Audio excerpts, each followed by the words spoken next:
قرآن مجید نے ہمارے سامنے جو نصب العین رکھا ہے وہ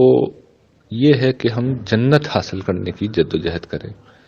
اور اس جد و جہد کا جو ہدف اس دنیا میں ہمارے سامنے رکھا گیا ہے وہ ہے تزکیہ نفس۔ قرآن مجید نے یہ بات اس طرح ارشاد فرمائی ہے، قد افلح من تزکا، بے شک فلاح پا گیا وہ شخص جو پاک ہوا۔ تو یہ پاکیزگی قرآن مجید نے ہمیں تفصیل سے بتایا ہے کہ کن چیزوں کا نام ہے۔ میں اس کو اگر کیٹیگرائز کروں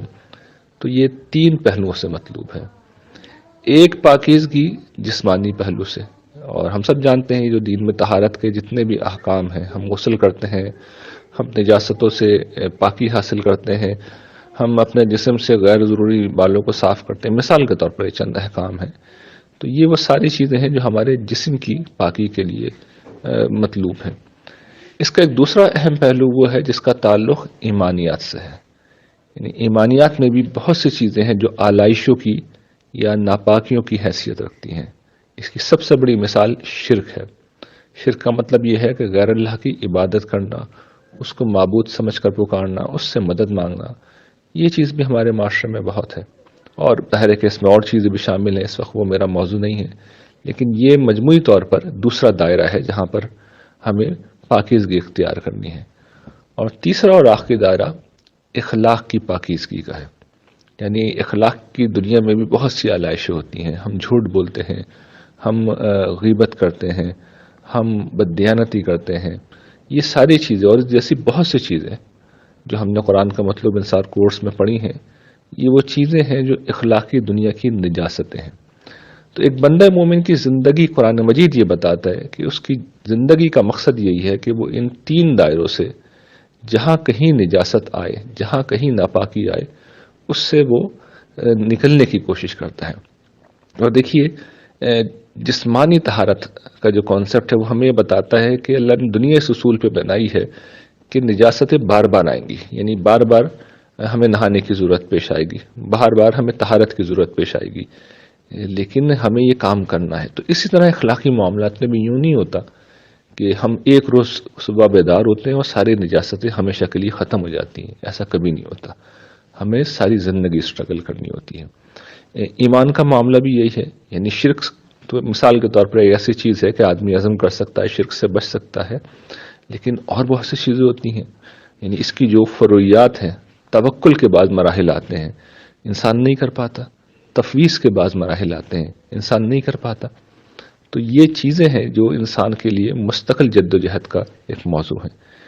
تو تزکیہ نفس دراصل ساری زندگی کیے جانے کا کام ہے، اور یہ کام اگر ہم کرنے کو اپنا ہدف بنائیں گے تو پھر ہم جان لیں گے کہ جس روز ہم مریں گے اور خدا کے حضور پیش ہوں گے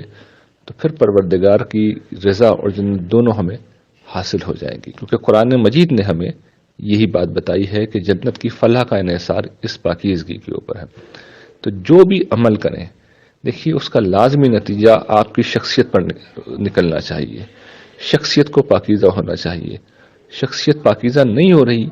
تو پھر گویا کہ ہم مقصد حاصل نہیں کر رہے ہیں۔ اس کا ایک جزوی پہلو اور بھی ہے اور وہ بڑا اہم ہے کہ تزکیے میں ایک چیز تو یہ ہوتی ہے نا کہ نجاستوں سے ہم پاکی حاصل کر رہے ہیں، دور کر رہے ہیں۔ دوسرا پہلو اس کا یہ ہے کہ نشو نما، بڑھنا، تو یہ گویا کہ اللہ کے ساتھ ہمارے تعلق کو بڑھنا چاہیے، ہمارے اندر کے خیر کو بڑھنا چاہیے۔ چنانچہ جب ہم نماز پڑھ رہے ہوتے ہیں تو اس وقت یہ منفی پہلوؤں سے ہم طہارت کوئی حاصل نہیں کر رہے ہوتے، بلکہ یہ ایک پازیٹو پہلو سے تزکیہ ہو رہا ہوتا ہے، اللہ سے تعلق بڑھ رہا ہوتا ہے۔ کم و بیش ساری عبادات میں یہی ہو رہا ہوتا ہے کہ پازیٹیولی ہمارا تزکیہ ہو رہا ہوتا ہے۔ تو تزکیہ کا ایک نیگیٹو پہلو ہے جس میں ہم نجاستوں سے اور آلائشوں سے نجات حاصل کرتے ہیں، اور ایک اس کا مثبت پہلو ہے جس میں ہم اپنی پاکیزگی کو نشو نما دیتے ہیں۔ اس کو میں مثال سے اگر آپ کو سمجھاؤں تو دیکھیے جب ہم کسی دعوت میں جاتے ہیں تو ہم کیا کرتے ہیں، دو مرحلے ہوتے ہیں۔ ایک مرحلے میں ہم نہاتے دھوتے ہیں، ناخن کاٹتے ہیں مثال کے طور پر، یہ ہم کیا کر رہے ہیں، نجاستوں سے ہم نجاستوں سے اپنے آپ کو محفوظ بنا رہے ہیں، ان نجاستوں سے ہم پاکی حاصل کر رہے ہیں، ان آلائشوں سے، ان گندگیوں سے ہم نجات حاصل کر رہے ہیں۔ اس کے بعد دوسرے مرحلے میں ہم مثال کے طور پر کپڑوں کو استری کرتے ہیں، ہم اپنا ہیئر سٹائل بناتے ہیں، خواتین ہوتی ہیں تو وہ میک اپ بھی کرتی ہیں۔ تو یہ کیا ہے، یہ اپنی خوبصورتی کو بڑھانے کا عمل ہے۔ تو یہ دونوں چیزیں جس طرح ہمیں مل کے خوبصورت اور نفیس اور اعلیٰ انسان بناتی ہیں یا خوبصورت انسان بناتی ہیں، اسی طریقے سے تزکیہ نفس کے معاملے میں بھی یہی دو چیزیں ہیں، اور ان دونوں کو ہمیشہ ملحوظ رکھنا چاہیے۔ اللہ تعالیٰ آپ سے راضی رہے۔